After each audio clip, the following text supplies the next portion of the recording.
Okay. Hey, everyone. So we have a really good turnout today. So thank you, everyone, for coming. And keep admitting people.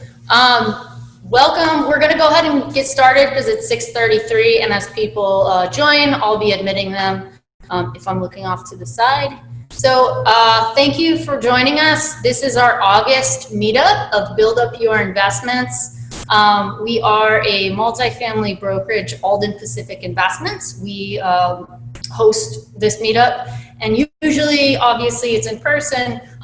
Virtually, now we're trying to adjust and still bring you the same benefits of getting to network. Some feedback I've gotten from the July and June virtual meetups is people really want more time to network. I unfortunately have to mute you all just because there's so many, and we accidentally forget our mics are on, and I'm muting you again today. So at the end of all this, what I'll do to provide networking opportunities, one, I have all your emails, or I should, so I will make sure that there's a way to contact me if for some reason I don't have your email. I'll email everyone that's on today a few things. One will be our amazing guest, Elizabeth Pan, her email and contact information.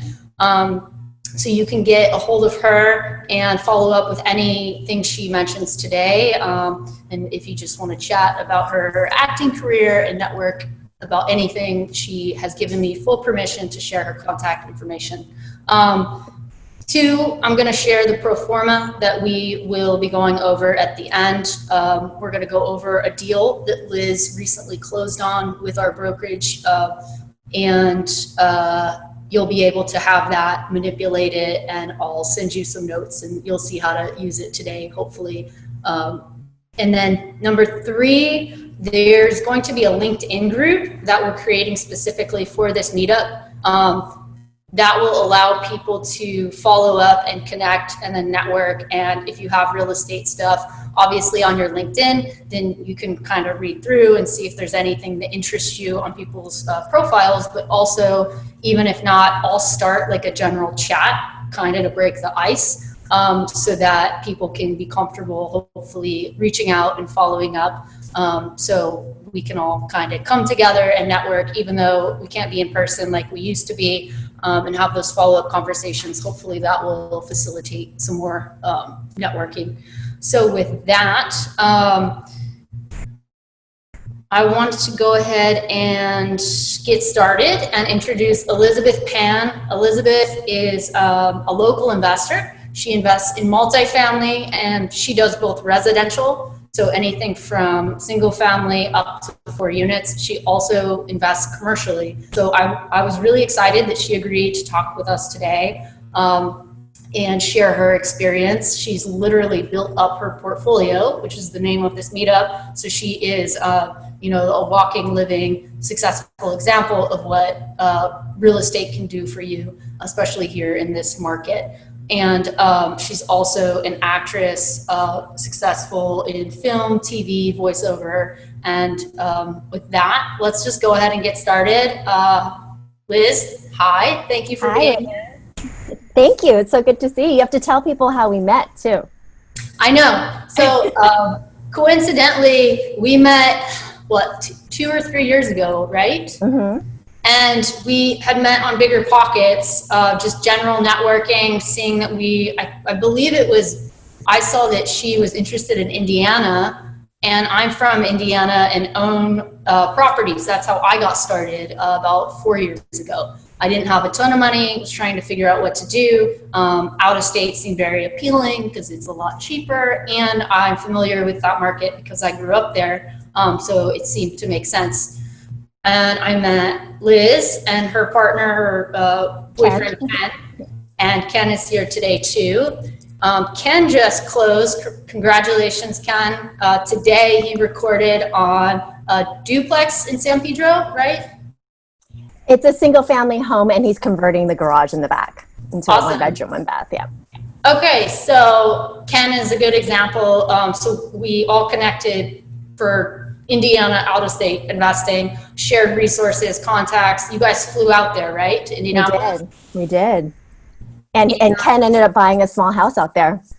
Yeah, so we can talk about that. We'll definitely talk about the advantages, disadvantages, just the different strategies. And that's how we connected. And then we just happened to mutually connect with John Alden of Alden Pacific Investments. I started as a real estate agent with his brokerage. I was investing and I got my license, and I knew I wanted to work with investors as a real estate agent. And that's exactly what John was doing. And coincidentally was helping Liz close, do a 1031 exchange. So she's going to talk about that process and how she's worked with our team here at Alden Pacific and some of the markets we like Long Beach and San Pedro. So with that, Liz, you started investing 8 years ago, right? Mm-hmm. So, but I was interested in real estate investing like 5 years before that. I think you mentioned earlier, I'm an actress, so that's mostly what I did. And it's got its ups and downs. It's very financially unstable. And I was kind of getting sick of it, of the financial instability. And someone recommended I read this book called Rich Dad, Poor Dad. And I think that every real estate investor's story starts with reading that book. And so I read it, and I was so cheap and poor, I didn't even want to buy the book. Like, I couldn't even afford the $11 to buy the book.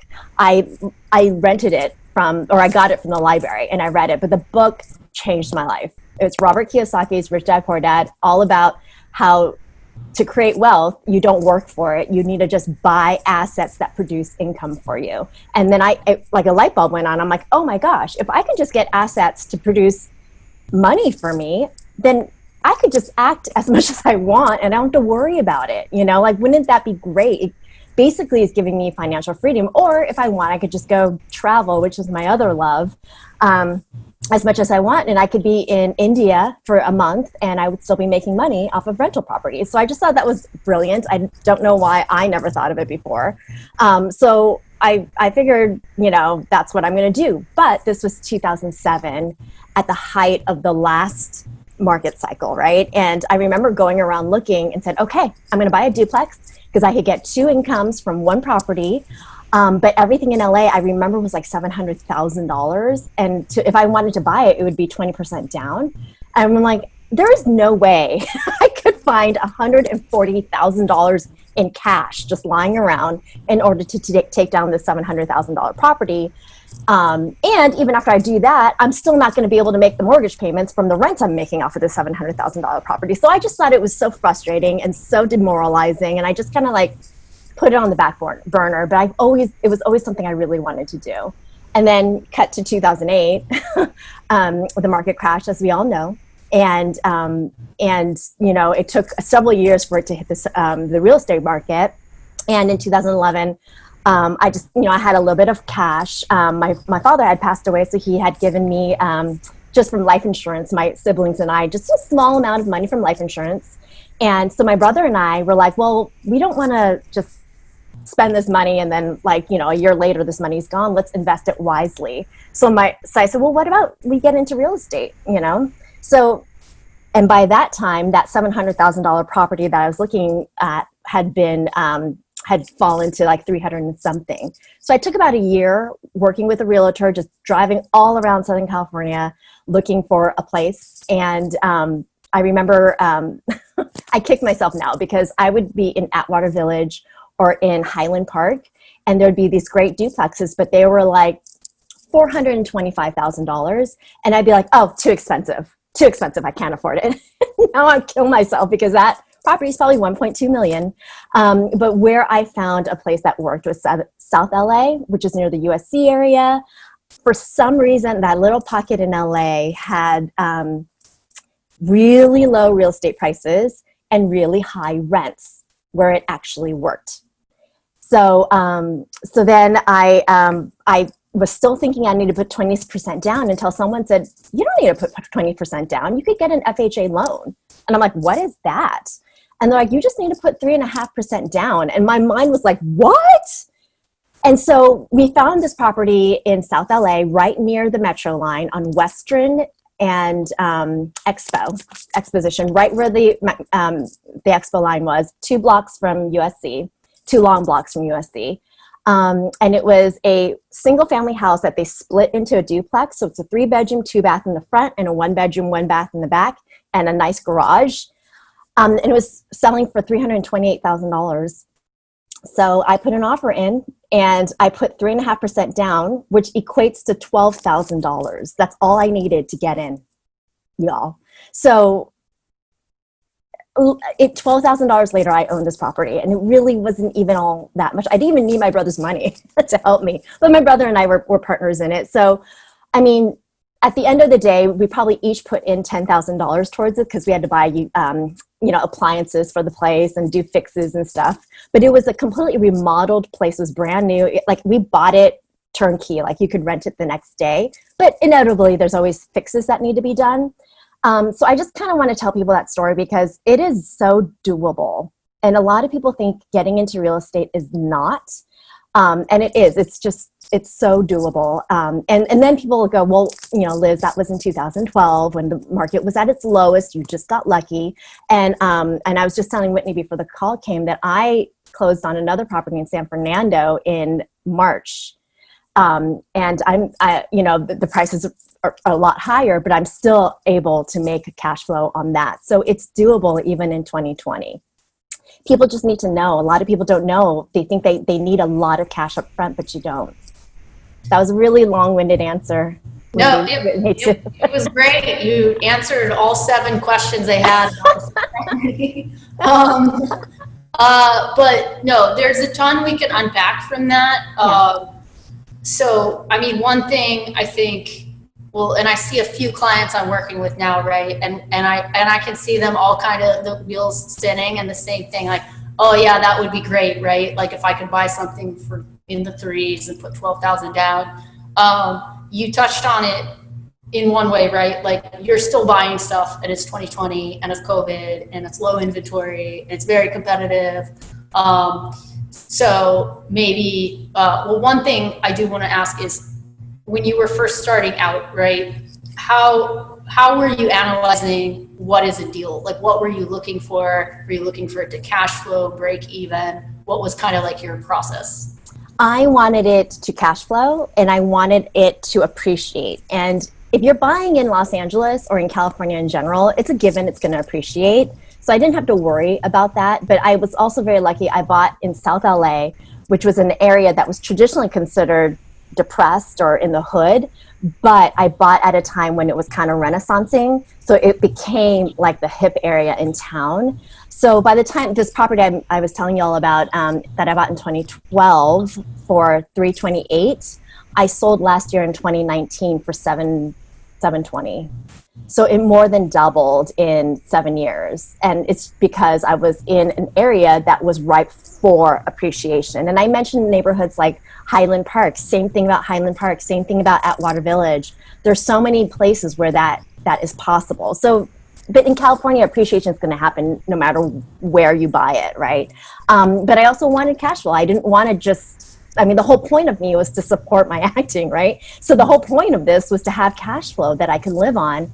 The irony of it is the cash flow I was making, I actually just kept in a bank. I didn't want to be reliant on that money to live on anyways, but I wanted cash flow. And did I have like a mathematical way of calculating cap rate or gross rent multiplier, all these like fancy terms? No, all I did was look at what I think I could get for rent on my property. And I looked at what my mortgage payment, insurance, and tax payment would be a month.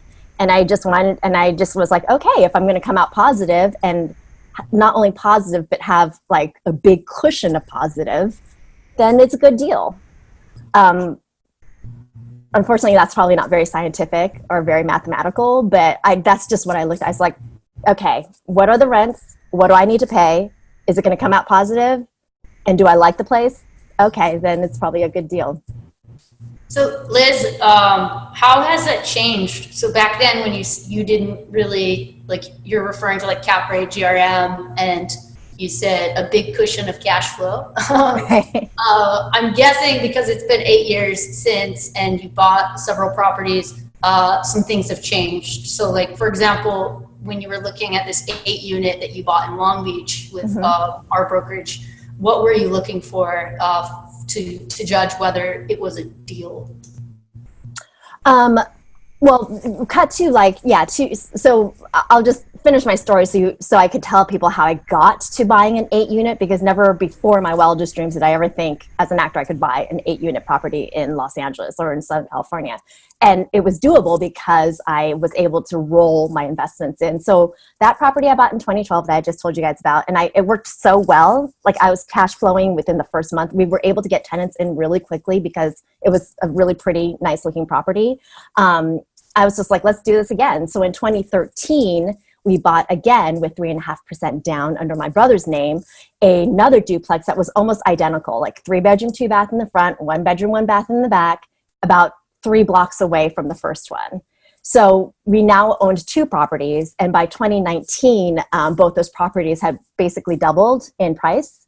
And so I was like, and in 2019, I was like, oh, we're going to have a crash soon. So let me get out now and just take this with me. But if I sold, I didn't want to pay taxes on it. So I did what's called a 1031 exchange. A lot of you guys know what that is a way to take your gains from your sale into another property without ever having to pay taxes on it. And that's how John and Alden Pacific Investments came in. I met John at one of these type of meetups. It was in Pasadena. I just, like, they're talking, oh, this guy's going to talk about how he can get mom and pop investors, which is what I was, into larger investment properties. I'm like, that's what I want to do. And I saw John present, and I spoke to him afterwards, and he called me the next day, and he explained to me, why it would be a good idea. And he told me about Long Beach. And Long Beach was an area that I don't know very much about. I spent all my time in Los Angeles. I don't know very much about Long Beach at all. But he's like, just come on down and take a look. And I went down there, and I was like, oh, that's a really nice area. And it kind of reminded me of like Silver Lake, maybe like 10 years ago, 20 years ago, that, you could see the hipsters are starting to move in, and you could see like, it's starting to grow. I'm like, I could see, this area booming very soon. And John believed in Long Beach as well. I think he does most of his business out there. So then he's just like, well, let's look at some properties that would be in your area, like in your price range. So we were looking at buildings between 1.5 million and maybe 2.2 million, because with the sales of those 2 properties that I had, that was the price of a unit of a building that I could afford. And I think I looked at maybe 13, and I drove around Long Beach, and I looked at their numbers. I looked at what rents they were pulling in and how much. Basically, I just did what I did with the first property, but just on a larger scale. But John did teach me about like gross rent multiplier and how to like calculate that to make it easier. But honestly, I just relied on good old what I was doing before.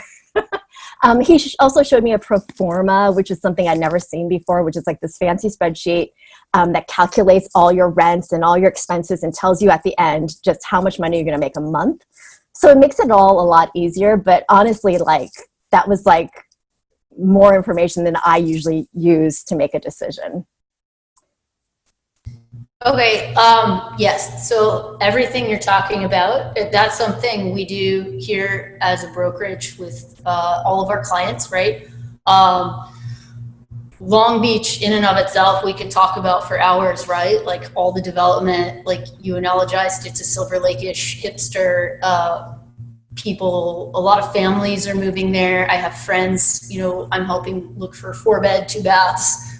It's a good halfway point between Orange County, LA.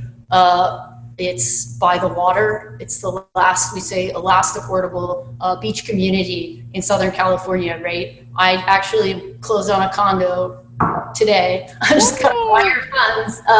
So I'm moving there to be close to the beach with an affordable mortgage. So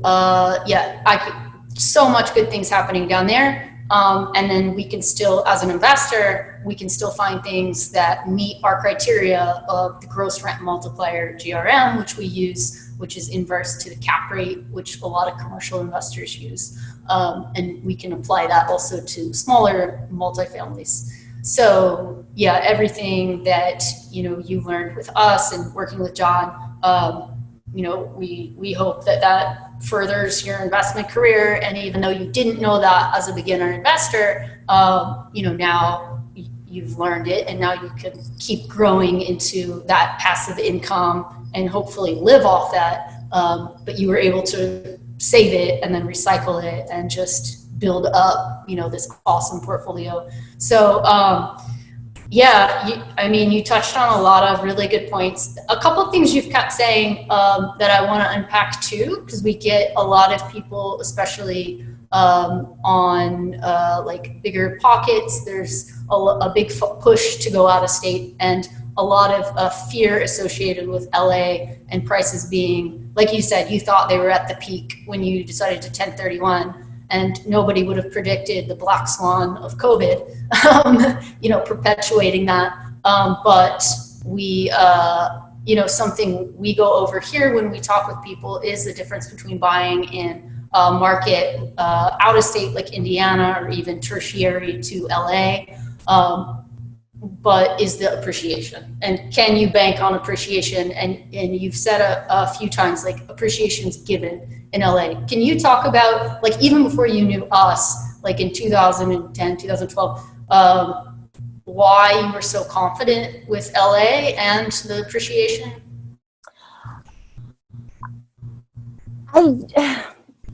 I don't know. I guess I've always lived in California, and I've always just seen real estate prices go up in California. So I just assumed it would keep going up. And I didn't realize that wasn't the case all around the country. I just assumed real estate period goes up. And then I was like, oh, it's actually only in California. And it's so funny. A friend of mine, I told her I was going out to Indiana, and she said she's from Indiana. And she's like, why would you buy out there? And I said, well, it's so cheap and everything. She's like, my parents' house is worth the exact same amount today as it was 30 years ago. And I was like, what? How is that possible? But you get great cash flow out of state, right? So it's kind of like, you kind of have to decide what kind of investor you want to be. There's a lot of people, I have a friend that moved to Cincinnati, Ohio, and he's buying single family homes, and he's cash flowing on each one. He has like 5 or 6 of them, and he's just happy with that, and he doesn't care, he just wants the cash flow, right? So if you want to go out of state, you're going to get really high cash flow. Like if I took that 1031 money that I had from those 2 duplexes and bought someplace out of state, I probably would make a lot of money every month. But year after year, it's not going to appreciate, right? It's going to be, that $1 million property is going to be worth $1 million 10 years from now. In California, it won't, right? So what I learned talking to John Alden and other investors is you just kind of decide what kind of investor you want to be. For me, I was like, well, I'm still of working age and I'm still working. Like I'm not planning to retire soon, so I don't need that money. I don't need that cash flow necessarily right now. So why don't I take these working years of my life and build as big of a real estate portfolio as I can. And then when I retire, maybe I flip it into out of state and then just live off of the cash flow from that, So the only state I think you can make that type, you could grow as quickly as I have from just 2 duplexes is California. Right. Or, well, yeah, it's similarly geographically constrained economies. And then we talked about the diversity here. Everyone wants to live in LA, even though, we hear now, like with the remote working people, I've heard this from a few, like, oh no, everyone's going to leave LA, but no, they will be replaced by at least 10 for everyone. It's, you have the weather. I'm from Indiana as well. And it's so funny you told that story because I remember going home to my small town, Sullivan, Indiana, and telling everyone, oh, I just bought 2 single family homes in Terre Haute, Indiana, and I'm going to be an investor. And everyone looked at me as like, you live in Los Angeles. like none of them own real estate. We're just like, why would you not just go buy like something in LA? And it's like, yeah, I could have just put 3.5% down on a condo or a single family, right? Yeah, it seems like a no-brainer, but like sometimes, you know, we hear a lot of information like you know, appreciation is just icing on the cake. It's speculation. It's like, why would you gamble? But it's not gambling when you can look at statistically what supports us here and what has historically happened in prior recessions, right? And talking to investors. And that's why networking is so important, especially early on, and meeting people. How did you make all your money? Like, ask a lot of people that grew up in LA, a lot of my friends here. My uncle's a real estate guy, right? He has rentals in Santa Monica. He has rentals in, you know, Torrance. So it just makes sense, right? Cool. So now I guess we can talk about,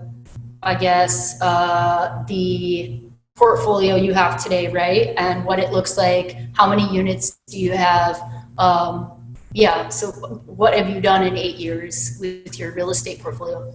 So I think I already told you all that we owned my brother and I owned 2 duplexes, and then we sold them last year, bought the 8-unit with Alden Pacific last year. And so we have those 8 units.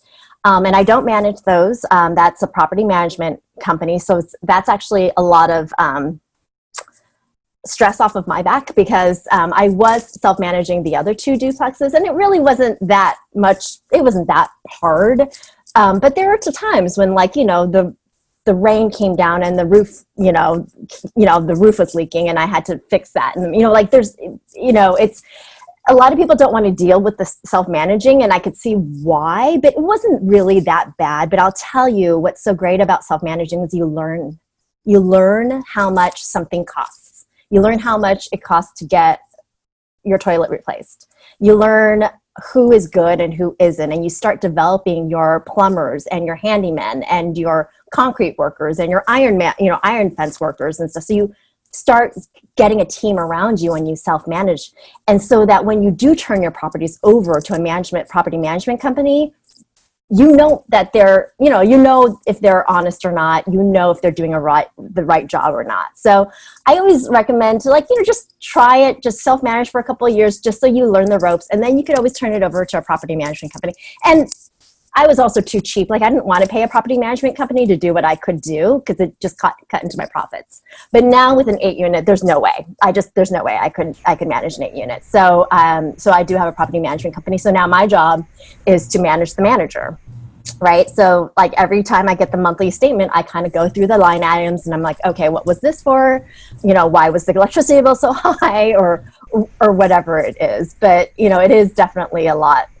It's a lot of stress off your mind. Like, you don't have to work when you have a vacancy. They're the ones that are going to fill it. You don't have to go down and deal with bickering neighbors or whatever it is. So I have that 8-unit, and like I said, buying that 8-unit was such a great experience. Like, I just kind of looked at this 8-unit property. I'm like, I can't believe this property is mine.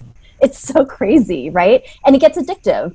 So I was just like, I want to do this again. And that's why I bought another duplex in the San Fernando Valley. And I closed March 27th on that.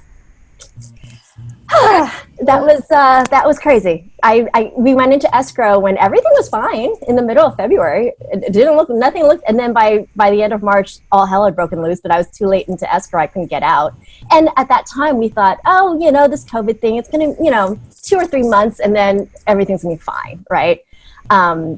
It's fine now. I mean, it's been sitting empty, but I finally rented both sides out and, for them to, starting September 1st. I've had one tenant in there for half the time, and it's been empty. It's fine. It'll be fine. But these are the things that you have to deal with as a real estate investor, right? Like, these are things that sometimes you get stressed out over when you buy in the middle of a black swan event, right? Inadvertently. Yeah, well, but the hope is that, I bought it, I think, at a good price, that it's going to appreciate, and then hopefully I'll buy another one, and I'm going to do it over again, like what I did with the property in Long Beach. Just buy a second one in Long Beach and just keep going. And Liz, why did you go back to residential and buy a duplex after you bought the 8-unit? It was what I could afford. Like, I don't have just the money on hand to buy another 8-unit. Like, I need, like, you know, for someone, like, I don't have the cash on hand. I need to build it through buying real estate and flipping them, you know? So I'm like, I'll just start over again and did what I did before, except this time, you know, it's not 2012 anymore. The property was 675 instead of 328, but I'm still cash flowing on it, and I'm cashing pretty well on it still. So it's still possible in 2020. And you said you put 3.5% or 5% down? Put 5% down on this one, and I'll just give you guys the numbers. It's pulling in $5,000 in rent a month, and my pity is $3,800. What's pity for people that So might sorry. Principal, interest, tax, and insurance, which is the main costs of your insurance or your property. And did you find this on the MLS? Mm-hmm. I just found it on the MLS, and I thought, this place looks great, and it has a duplex. My thing is, I'm not into single family homes. I'm into like buying duplexes, because for the same price, almost the same price as a single family home, you're getting 2 incomes, right? So if one tenant moves out, you at least have money still coming in. It just seems like you're getting more bang for the buck. So I was only looking at duplexes. This one was a single family home, and they converted the garage into a 1-bedroom, 1-bath. And so everything was brand new, and it was all redone. And in the San Fernando Valley right now, I think city laws are a lot more lax than other parts of the city, where there are a lot of garage conversions into ADUs now that are, sometimes the ADUs are bigger than the house. ADUs standing for accessory dwelling units. So I bought a single family home with a garage conversion in the back in San Fernando Valley. And so for people considering getting in by buying 2 units, can you do the distinction between a single family with an accessory dwelling or a granny in-law suite versus a duplex? Your lender talked to you about the differences, right? Like whether you could use the income. Can you talk about that? Yeah, so if I'm buying a single family home that has a garage that has that's being converted into a 1-bedroom or whatever, I cannot count that garage's income or that 1-bedroom's income towards my income in buying the property. So I have to Whitney, you could probably explain that a little bit better but I see Matt on here too. Matt could probably do it. My mortgage lender is on here too. Shout out to Matt Brown with Fidelity. So it's just so the residential lender, they can if it's duplex, triplex, fourplex, they can use income from those other units to help you qualify for more than, let's say, if you're just buying a condo or a single family. So if it's a single family, if it's zoned as a single family and has this extra unit that is legal as an accessory dwelling unit, they can't. I've only heard of one very rare exception. It was a VA friend of mine. But generally you cannot use the income for an accessory dwelling unit. So if you're like on the cusp, let's say you qualify for $600,000 for a single, but you find a duplex for $700, you might actually be able to use the income. It just depends on how much income, and there's like certain rules around it. I think it's only 75% of the income to account for like expenses, vacancies. So there's a couple other distinctions, just so you know when you talk to a residential lender, and if that's a strategy you're thinking about as like a house hack or just starting with an owner occupied. So much more that we could talk about, and we will go over your 8-unit in a pro forma, and you've mentioned things like GRM and cap rate. What else? Something that we just want to bring up, another benefit to doing what you're doing with your, we'll just call it your duplex in San Fernando and your initial 2 duplexes, is you are leveraging the bank's money by putting 3.5% or 5% down. And that's something we show clients. We illustrate on the whiteboard, and then we show you on our pro forma that I'll share with you, and we'll go over how you can measure it's called your return on equity, but that is what happens to people like Liz when they buy with 3.5%, 5% down? Over time, you start to actually, as you create more equity in the building, you become deleveraged. And so your money's actually working less hard for you. And so now that you're re-leveraging 95% of the bank's money on this owner-occupied property, your return on equity is really high again, right? So your money is really kicking ass for you, so to speak. And that's another reason I like buying too. If you can buy an owner-occupied, and you can only do that in LA, right? Unless you get some sign-off from your job that says Whitney can live in Indiana, because there's like the residential requirements that you have to meet. So you have to live and you have to intend to occupy the unit. So just the caveat to buying with 3.5%, 5% low leverage loans safely, and in markets like LA. So getting into maybe more on the Long Beach, or actually backing up, because I know there are people on here that they have out-of-state properties, and we've talked about, like, if you are in a situation, maybe you are considering out-of-state versus LA, like you and your partner, he did Indiana and then also San Pedro. Can you explain maybe what people should consider when they're thinking about buying in LA versus out-of-state? I think I kind of touched on that before, is the appreciation. Like, you have to decide what your strategy is. My strategy was to hold off on cash flow and just compound my my portfolio until it's time for me to like need the money. But there are people who just want the money. I talked to this really young guy up in Northern California, Silicon Valley guy. And he sold a 4-unit in San Francisco that he owned, and took it and bought a 28-unit in Cincinnati as well. 28-unit, and he says he makes $10,000 a month cash flow on it, and he quit his job the next day.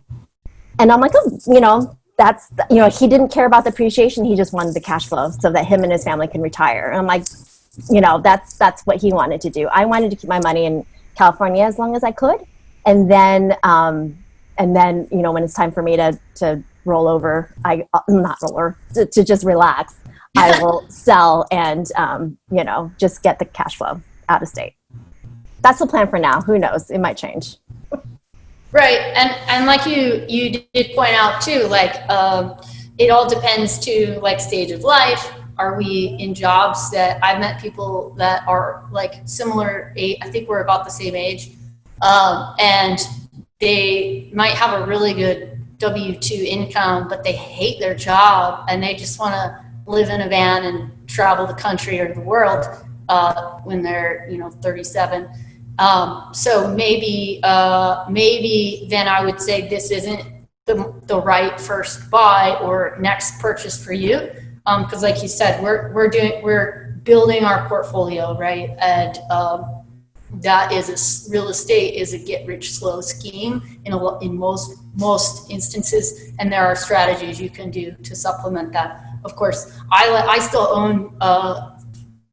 I just sold my 4-unit, 11 units in Indiana, and they're appreciating because the world right now has gone mad, and everywhere has inventory shortage, and the prices are scaring me because I grew up there, and like you said, like my parents' home didn't change, and this change seems unnatural and artificial and not scary. So I am considering selling off maybe a couple and then figuring out how to move it over here in a safer, low vacancy, more diverse economy because of where we are in the market. But yeah, so I guess because it's 7:12, we can go ahead and jump to the pro forma, and we're gonna walk through, and questions can come up on the pro forma. Letting in Jeff Jonas, who works with Alden Pacific as well.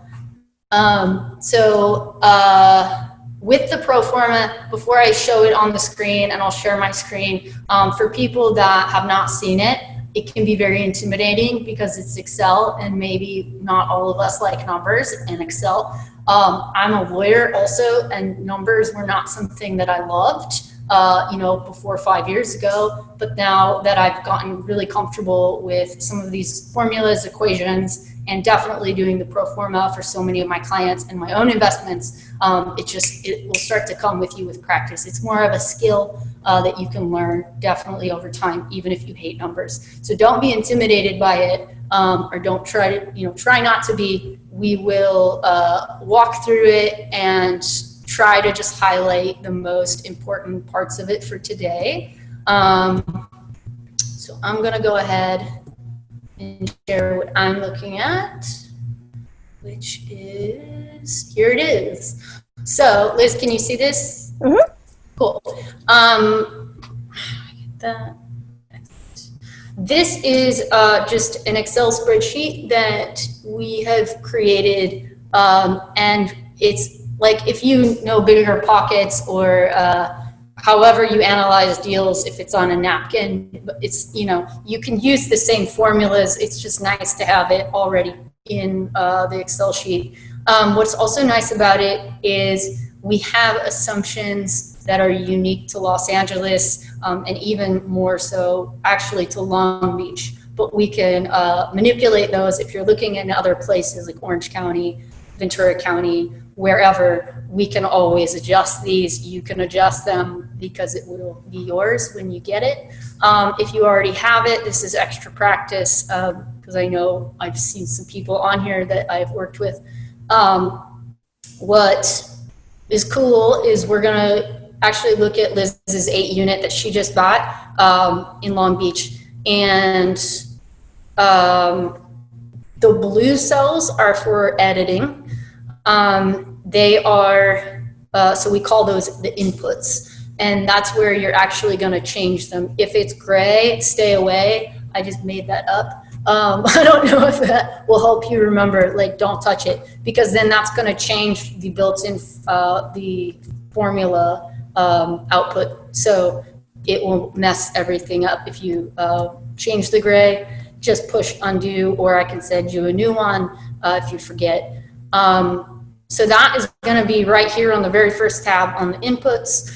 And that's pretty much, the gist of editing it. Just touch the blue. And then this is the only part of the whole Excel pro forma that you're going to change. Everything else will be gray: summary, return snapshot, holding period, forecast.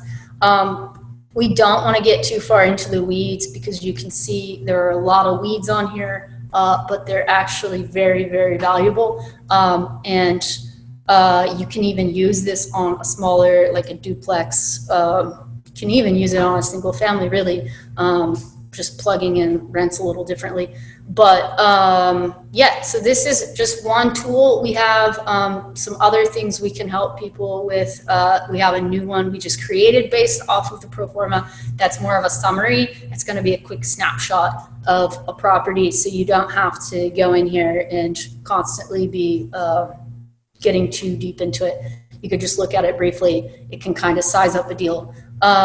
So Liz, back to you. When you started working with with John and Alden Pacific, how much time did you were you using the pro forma and telling John, like, hey, I just analyzed this deal? Or, because I have some clients who just, they prefer more of a higher level and will kind of run the numbers and walk through the pro forma with you. Like, where were you at? The latter. I wanted like the higher level thing, but I'm just going to explain real quickly the pro forma to people. This is like where you would plug in like prices, square footage, vacancy rates, and all the rents, so that you could do a really quick, seeing of quickly how much this property is going to make back for you.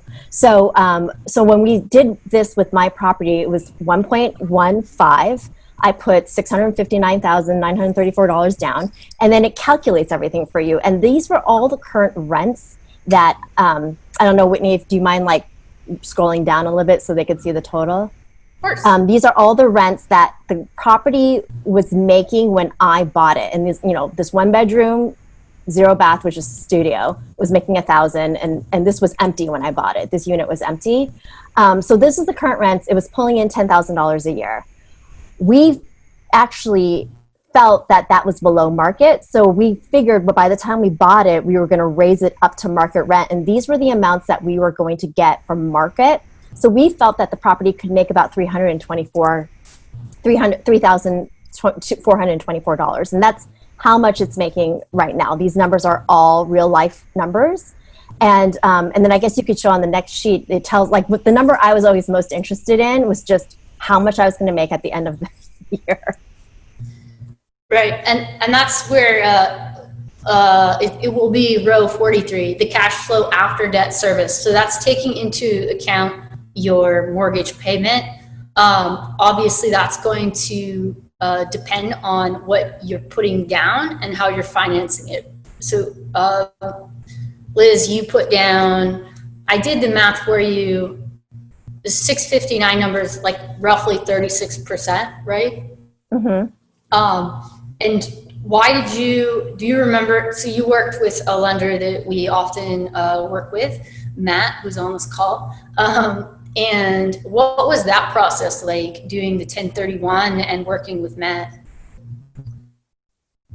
Like, so easy. I don't even have anything to say about it because I don't ever remember there being a problem. It was very smooth. We worked with Long Beach Escrow to do the 1031 exchange.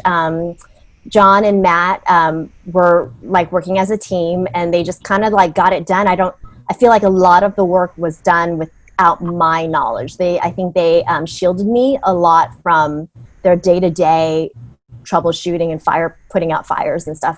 I was even in Croatia, by the way. I was in Croatia when this 1031 was going down. And John and I would wake up in the morning, and John would stay up till midnight to talk to me every night in Croatia to tell me like that, and I have a feeling John shielded me a lot from 1031, the whole 1031 process. But to me, on my end, as the owner, it was a very smooth process. And that's going to depend on who you are as a person and your level of involvement, right? So I have some clients that want to be very involved and know every single step multiple times a day, right? Mm-hmm. And that's great, because that too it's like you asking all those questions. It means you're very involved, and that's what we want. But also we have a lot of clients like you. I'm more of like you, Liz, naturally, just like if I'm working with like a team of professionals, it's like, well, you know what you're doing, and let me know if there's like any big fire, right? Like you said, shielding you from anything that might have come up. Maybe you just don't want to know all the stuff. But when it is necessary, obviously we consult with you and let you know what's going on. But the 1031 process itself can be very intimidating, and that's why I asked that question, just because I have some clients on here that are considering that option. You were referred to your 1031 Long Beach Escrow through John, correct? Mm-hmm.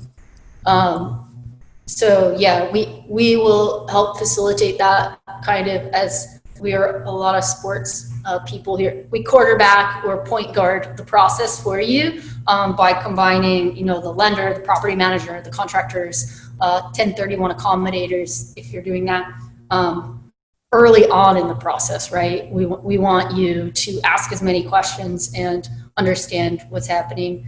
And then hopefully for the next one, you'll be a pro, or, just that much better. Another thing I just wanted to touch on, because property management is so crucial, right? No matter where you buy. You did mention you self-manage. I actually don't recommend that for people starting out, even if you're living there. But that's just, it's more of like, to me, it's worth the 6 to 8%, right? If you're a professional, and it's the whole like opportunity cost and what your time could be doing for you if you're not dealing with like toilets and 2 a.m. phone calls with fire alarms and stuff, running out of batteries. But, that's just, we would recommend probably you start with a professional. I know you mentioned, Liz, there's a lot of advantages to learning things. but maybe, it just would depend, I guess, like on what you buy and how busy you are and what, you're interested in, if you like the people aspect of it. So we do have some property managers that we can help link you with as well. So now we have 8 minutes left. Liz, are there any words of wisdom for people that either are brand new, have some experience, or are just looking to do what you did in the commercial space? Any advice you would give any of those people? I just want to also clarify, you use commercial, and I don't want people to get confused. It's all residential that we are talking about right now. We're all buying homes for people. But if it's under 4 units, it's considered residential. And if it's above 4 units, it's considered commercial. So my 2-unit in San Fernando is considered residential. This 8-unit in Long Beach, even though it's a residential building, is considered a commercial real estate buy. Just so you know. Words of wisdom, you're saying. I would just say, I remember the day I pre-qualified to buy that first building back in 2011. I remember going to like a lender and giving them all my information, and they sent me a piece of paper back that said, you are now qualified to purchase up to $350,000 worth of real estate. And having that paper just made me go, okay, I'm legit. I guess I have to go shopping now, right? And that's all it took, was just for me to just take that first step of talking to a lender and getting that pre-approval letter. And then I got on that train and I never got off. Like it just leaves the station. And I think the biggest hurdle for anyone is just taking that first step, because it sounds like it's so hard. It sounds like it's overwhelming. It sounds like it's too big for you. Like it's too hard for you to understand it, but it really isn't. Just take that first step and get pre-approved with some sort of lender. And then you could just kind of start shopping and see what's out there. Most realtors would be more than happy to just take you around and see what's out there. And before you know it, you're going to be putting offers in on a place. And then before you know it, you're going to own it. And then, like I said, that train, then you just get on that train. Yeah, it's like you said, it's addictive, and it's a snowball effect, right? So that's awesome advice. And that's something that when I talk to people starting out, first thing, refer them to either a residential lender 1 to 4 units, or someone like Matt who handles commercial, it's over 4 units.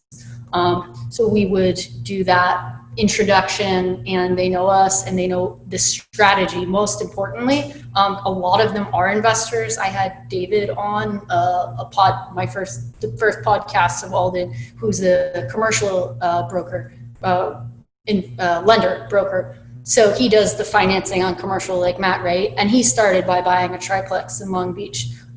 So they understand the strategy, and I've worked with clients that bring in, their own personal lenders, and that's totally cool too. But maybe it's just harder. There's a little bit of a communication block if they're not understanding what we're trying to do long term, because this is, again, a very long term game.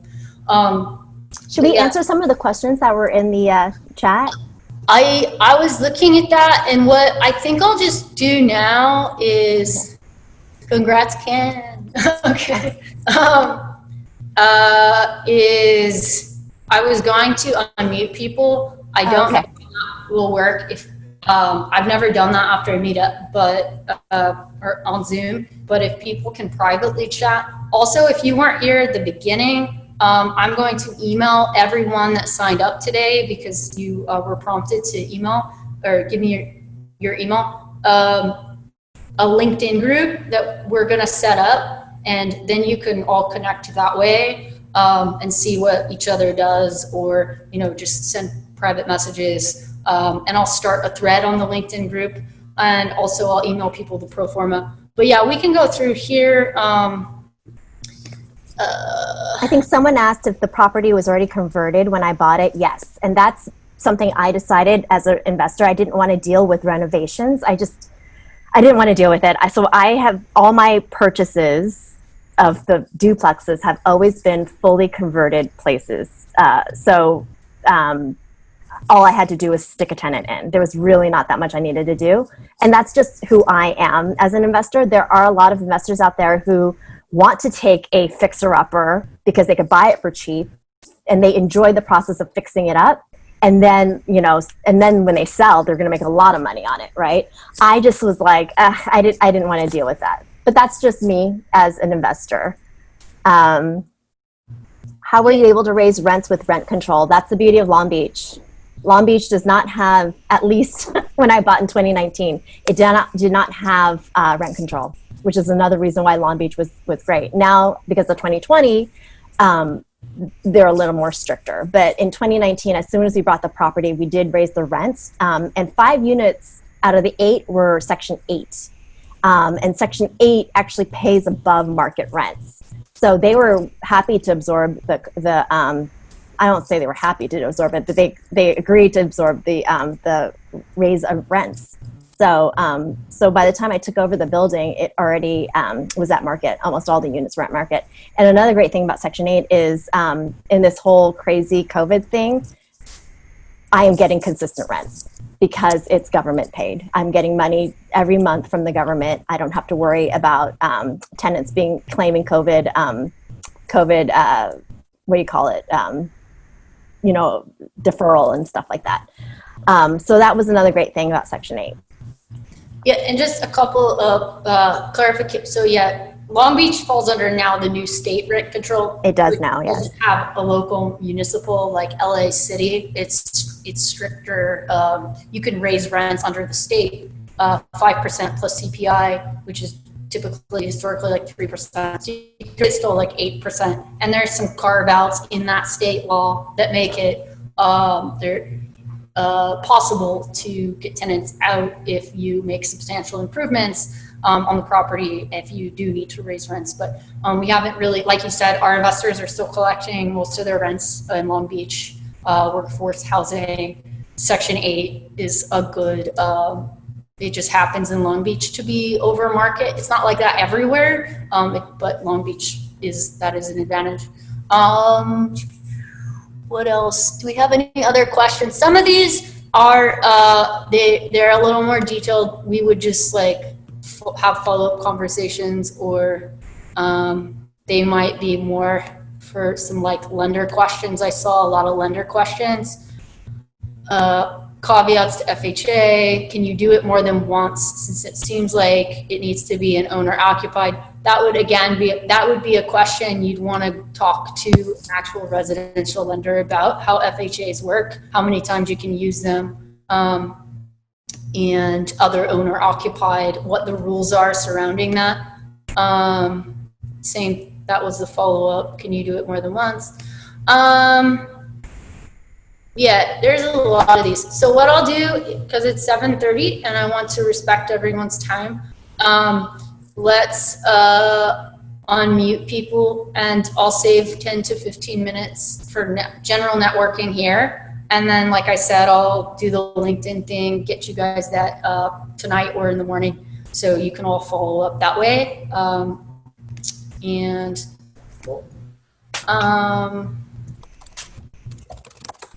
Hi, Angelo.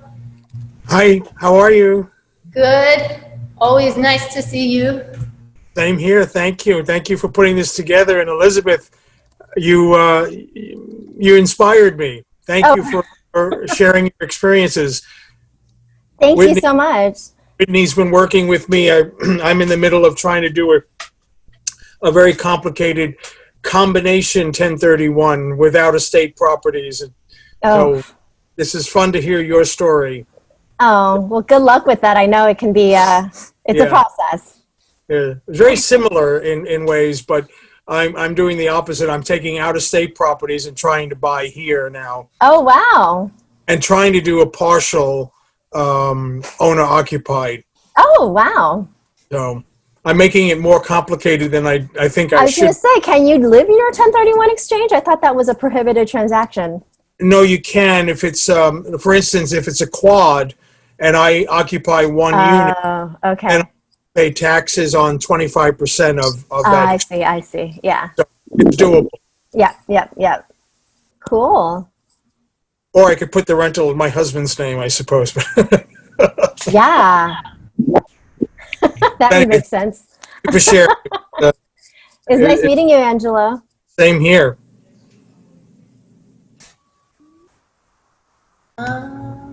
I think I've unmuted everyone, so then they just have to unmute themselves. Looks like a couple other people have their mic on. So if they wanna follow up and ask Liz any questions, feel free. I have one question for you, Liz. Yeah. When you sold the 2 original duplexes in the USC area, you did the 1031 rollover to, was it those 2 that led you into the 8 unit in Long Beach? Yes.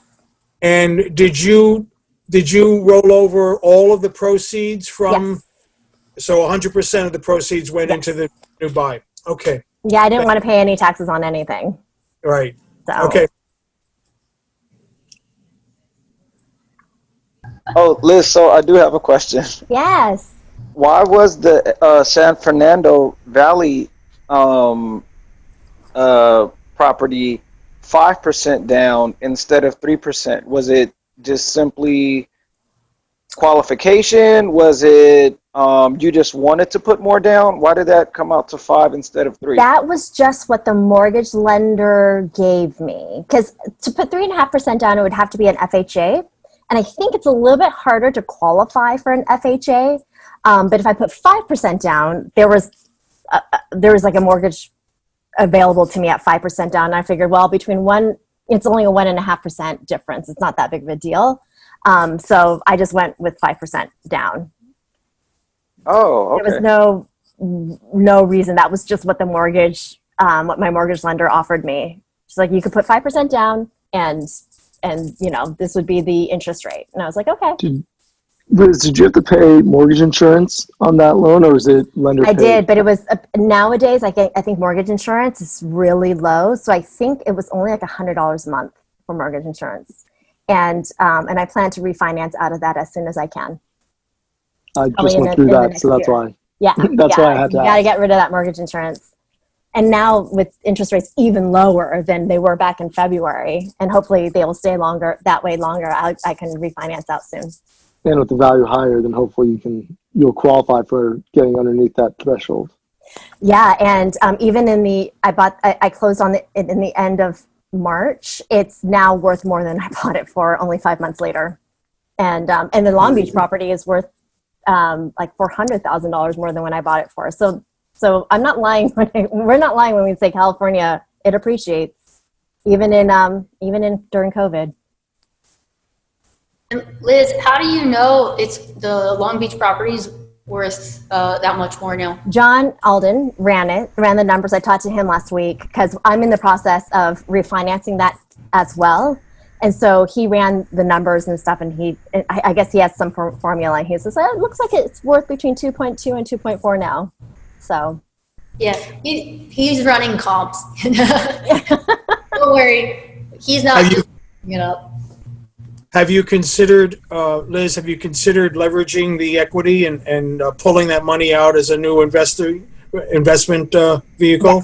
Yes. In fact, Matt just jumped off, but I'm asking him to run it as a straight refinance.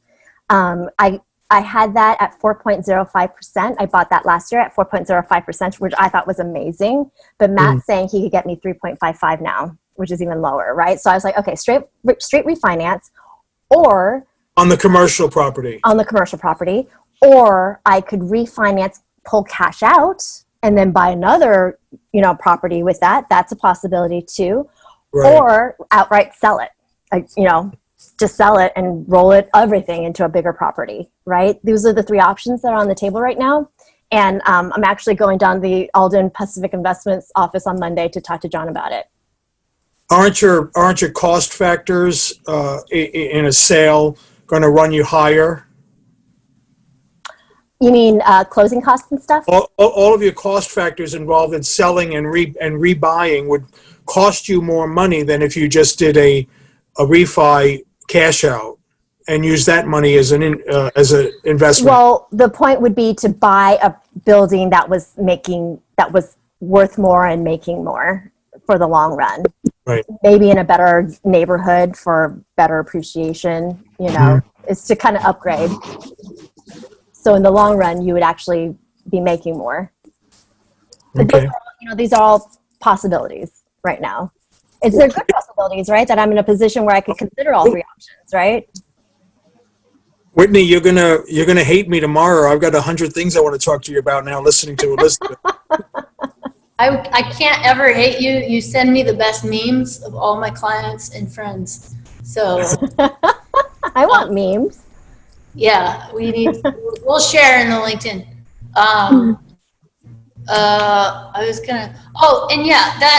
When you have those, we call them the good problems to have, right? Like what to do with that equity. A lot of it's going to depend on what are your goals. And then your LTV, your loan to value on a refinance, you're limited to taking, 75 to 80% usually. So if you can make more on just doing a straight sale and then 1031ing it, that might be a reason why you sell it versus just pulling money out. Also, the new debt on the property, the current rents have to be able to support that new debt. But with the interest rates being so low, that's generally, that's why everyone's refining right now, because they can keep their payments really low. Mhm. Does anyone else have questions? I have a question for Liz. Yeah. This is Christine. On your first property, did you consider living on the property? And if you didn't, why not? I wanted to make the rents on it. So if I lived in it, I'm basically taking down one unit, right, to where I couldn't make money off of it, right? So with a FHA loan, there is the intention to live there, right? So you kind of have to say, I'm intending to live there. And a lot of people do. For me, I put in a tenant in after like a month or so, because to me, I was renting at the time. I would rather rent and make money renting the property I owned than living in it myself. It just, to me, it was more important to make money off of that. And Does that make sense? Thank you. And is it Christine? Yes, Christine. Yes. So that's something like when you do talk to a lender that specializes in owner occupied, that would be a question you ask. And what are the rules? Like Liz just mentioned, having the intention. Things come up in life, and like you might genuinely, you should have the intention to live there. But like, for example, if you buy in LA and both units are occupied, you buy a duplex. Unfortunately, tenant rights, right?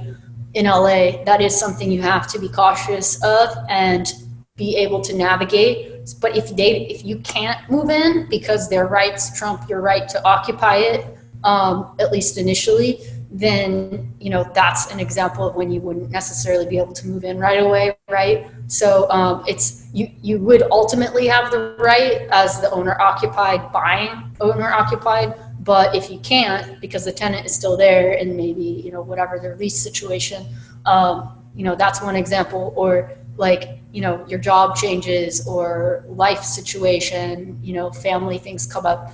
All of those I've seen happen to clients. And some clients, they do intend to move in and they do move in.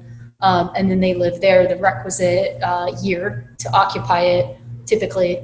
And then you can move out and do whatever you want. But when we're analyzing these deals, and if you are seriously considering doing an owner occupied and you're going to live there, we want to make sure that if for some reason you have to move out to Turkey or wherever, you can still rent it out and it will perform the way you would have if you were just, renting it out anyway. We say covering the rent, the PITI, right?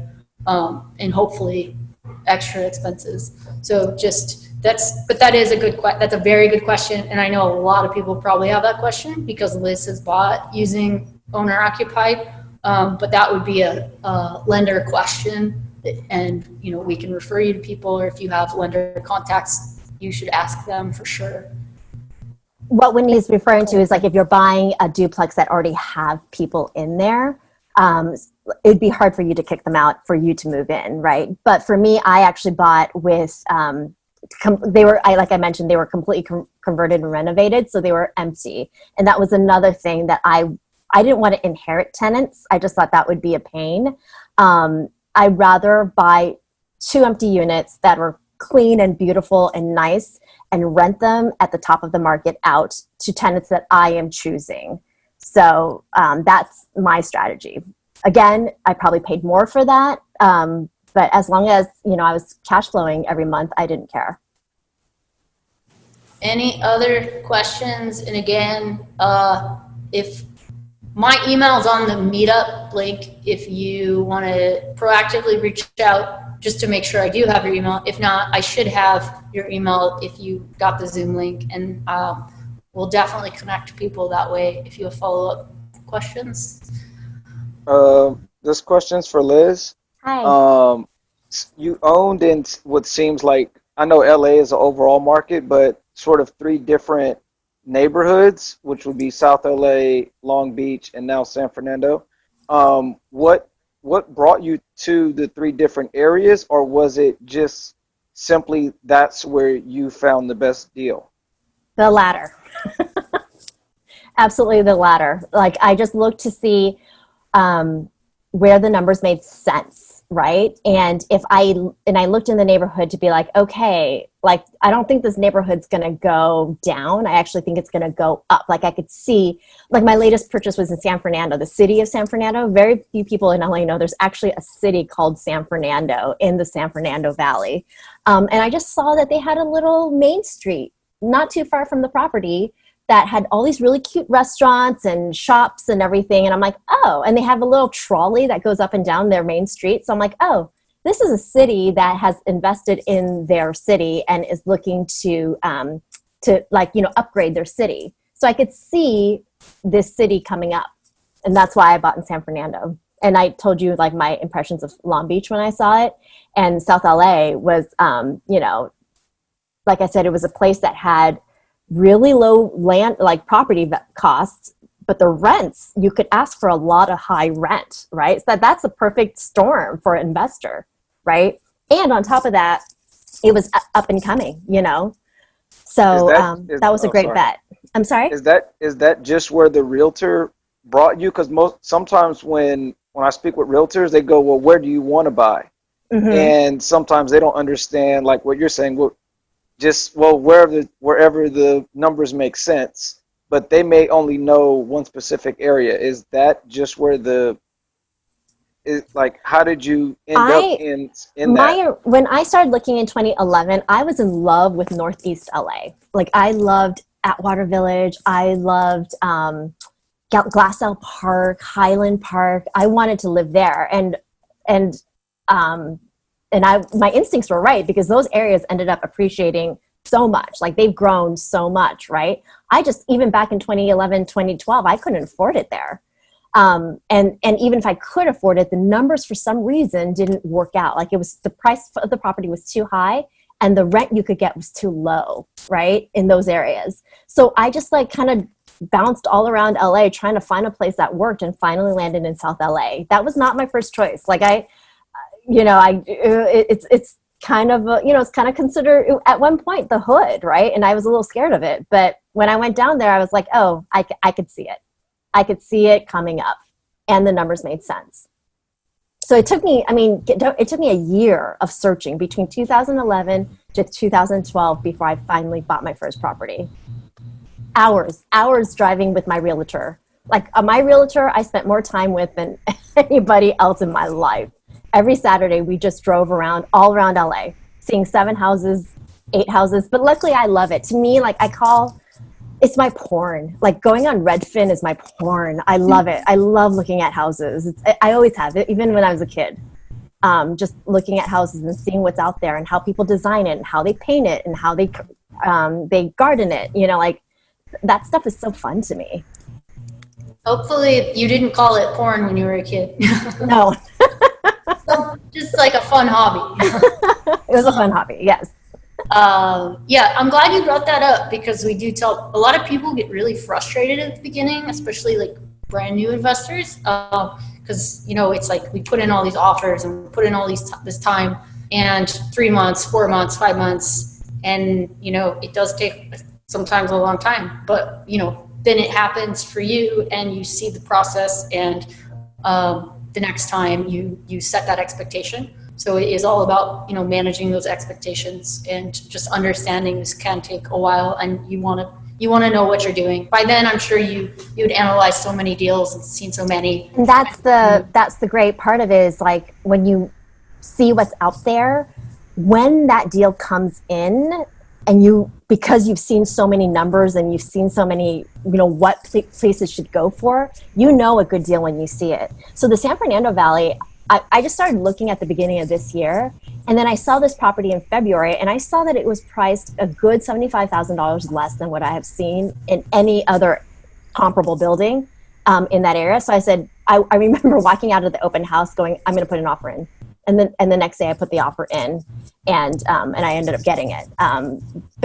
But I was only able to move that fast. It was because I already knew what the going rate was for things. So that's, no time is wasted. All that time I spent driving around in the car with my realtor, none of that time was wasted. Hey, Elizabeth, this is Roshan. Thank you for the valuable information. Thanks. I'm just curious, how did you put in 5%? Because I've talked to lenders, if I need to buy an investment property, I need to put down 25%. That's what they recommend. Owner occupied is what we were saying before. You use an owner occupied with the intention to move in. And I actually was possibly going to move into the San Fernando Valley property and stuff. But then I just decided, it's probably better for me to rent it out. Does that make sense? It's two different types of loans.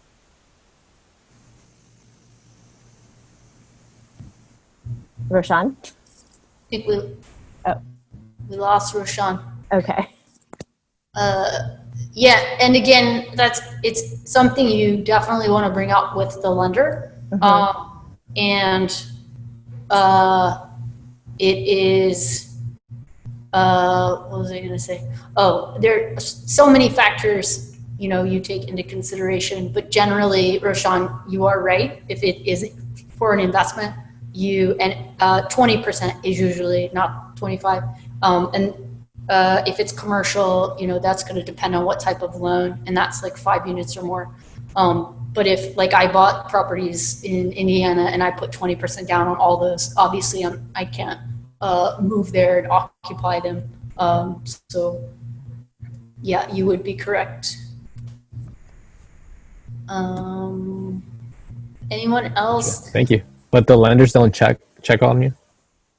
I mean, again, you're going to want to ask a lender and what the rules are. It's going to depend on your lender and just going over different scenarios. What if my job gets transferred? What if there's a death in my family or someone gets sick? There's so many things that you want to run by them. Like if your job now it's remote, right? I had a client who tried to use, a former client, and he moved to Florida, or he said he was moving to Florida, and he tried to use an owner occupied in Florida, but his company's in Santa Monica. So the lender, during underwriting was like, I don't think you're actually approved to work in Florida.